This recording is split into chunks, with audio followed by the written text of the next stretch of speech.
Bob Menendez, the senior Democratic senator from New Jersey, continues to push back on corruption charges, saying he's innocent. He also offered up an explanation for why he had large amounts of cash in his home. Fox 5's Ashley Rodriguez live in Union City, where he spoke today. Ashley, what else did he have to say?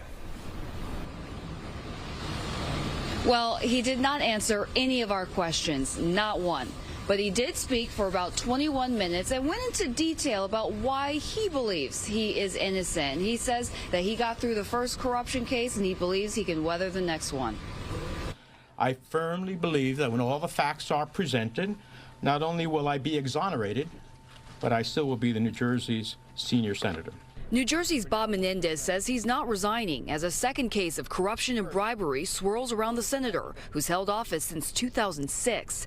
The U.S. attorney says in this case, he and his wife Nadine traded political favors in exchange for around $600,000 in cash, gold, and gifts they found stashed around their home. Some of the envelopes had the fingerprints of one of the three businessmen indicted with him. For 30 years, I have withdrawn thousands of dollars in cash from my personal savings account, which I have kept for emergencies and because of the history of my family facing confiscation in Cuba. Now, this may seem old-fashioned. On Monday, Menendez tried to set the record straight, explaining where prosecutors are mistaken. He says the cash was from a savings account. He says the aid to Egypt came with his condemnation of their human rights abuses.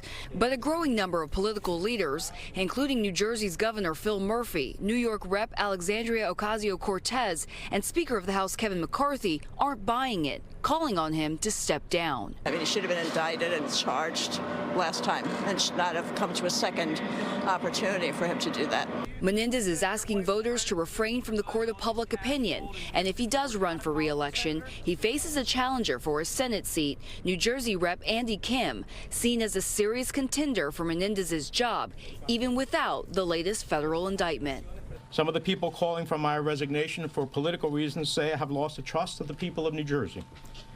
That couldn't be more wrong. And we're going to get another chance to ask him more questions. He, his wife, and his other co-defendants are expected to be in federal court in New York Wednesday morning, and Fox 5 will be there. We'll go ahead and send it back to you in the studio. All right, Ashley, thank you.